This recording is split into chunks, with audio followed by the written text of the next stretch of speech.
So here we are in Trinity Bellwoods Park. My name is Joe Warmington and I'm a columnist with the Toronto Sun, and my longtime colleague Sue-Ann Levy is also a columnist. We've taken a tour of 3 parks here today. We're in Trinity Bellwoods Park in downtown Toronto. This was the 3rd park, and then where else did we go? We went to Alexandra Park and we went to the park right beside Lamport Stadium. Right. I've come across encampments right beside playgrounds that have absolutely no children in them, and other park amenities that have no people in them, particularly in Alexandra Park. The tents in Alexandra Park were multiple,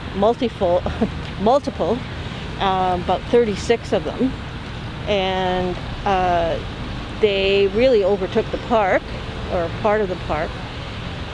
And I discovered that there are people, I met people who want to tell their story and want to talk about why they're living out in a park with no ability to properly wash themselves, get meals and things like that. The one thing that really stuck out was the number, and you and I noticed in Alexandra Park was the worst, with the syringes and the needles around, lots of them. Right. I mean, to the tune of hundreds. So clearly there's drug dealers around. And Lamport Stadium, and right beside the respite shelter, I might add, in Liberty Village, which really struck me as odd that they would have an encampment surrounding this respite shelter. But COVID is the excuse, of course, that people had to be cleared out of the shelter. But the tolerance towards the hard drug use, put against the idea that the Toronto police are now being asked to go in and break up parties and write tickets, was kind of a, It's a contradiction in terms. I don't understand it at all. The enabling attitude towards people who are taking hard drugs, to the point where, Joe, we saw, or we heard, that people are coming in with harm reduction services. They're coming in with clean needles. They're coming in with kits. I mean, we saw the refuse from the drug use. And I'm not a fan, I've made it very clear, of harm reduction. I don't think we should enable people to continue taking their poisons. And, there's just no rhyme or reason between the two. Well, the gentleman we met at Alexandra Park, really knowledgeable, talkative guy, not on drugs, he said there's about 120 encampments around the city. Okay, so that would be up around 200 people probably, because sometimes there's 2 to a tent.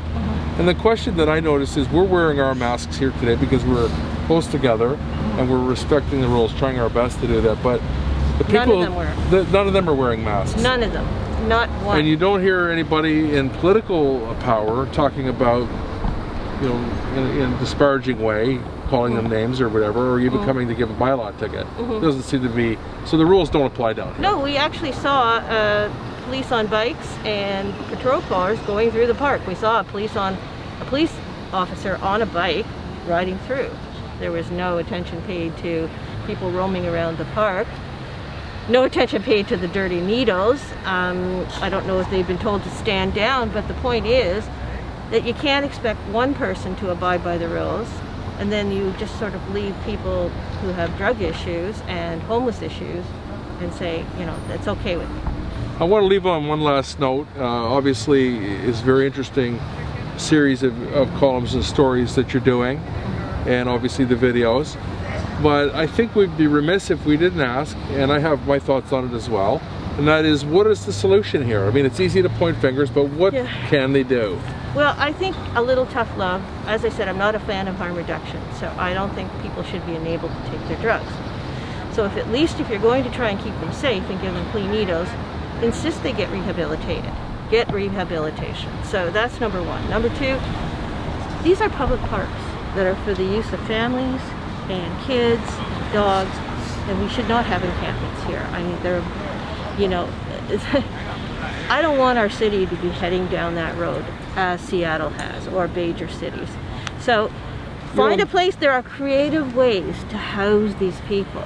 Really, they got the modular housing up and running in 2 areas of the city. I don't necessarily agree with the way they went about it. They didn't consult the community, but there are creative ways to house these people.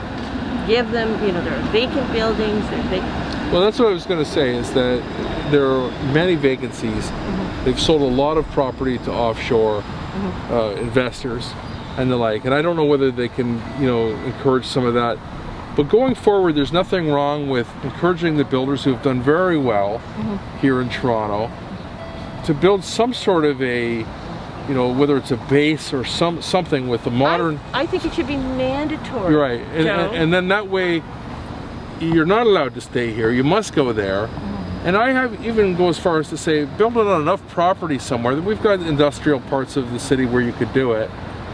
And even have areas if they want to camp and they don't want to follow the rules. But it happens there, 24/7 care, as you said so well, to have the kind of 12-step programs and the treatment programs that you need.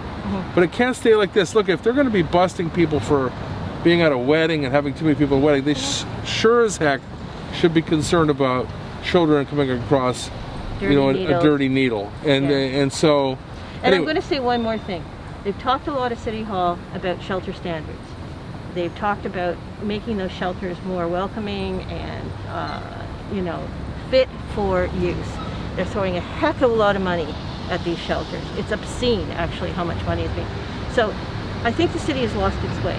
Either rehabilitate those shelters, put them up, make them up to standard, have people in there that are, you know, a little more tolerant of, you know, don't throw people out on the street if they don't exactly behave the way you want them, and or don't spend the money on them and put the money towards what we're talking about. I mean, I really feel the city has lost its way on the homeless file, and there's just money being spread everywhere. Well, anyway, great work. You can see you'll have discussions about these encampments, the people in them, interesting people, interesting story, and the challenges that the politicians have. We apologize, and we hope we can hear, but we've decided that we're trying to be safe here, and that's why we're wearing our masks here today. We wish everybody well. Thank you, Sue-Ann. Thank you, Joe. Thanks for Joe Warmington with Sue-Ann Levy in Trinity Bellwoods, and we'll see you next time.